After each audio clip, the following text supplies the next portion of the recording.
Мэдээлэлээр бол бүгд Наримт хятад ард улсаас 2 удаа цаг үеийн нөхцөл байдалтай холбогдуулж нийтдээ 6 доголдох байгууллагууд эрүүл мэндийн салбар болон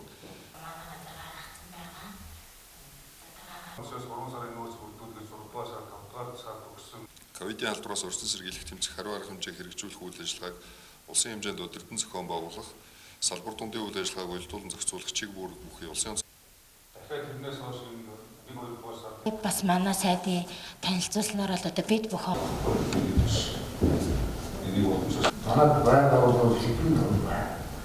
Эсвэл том хэмжээ.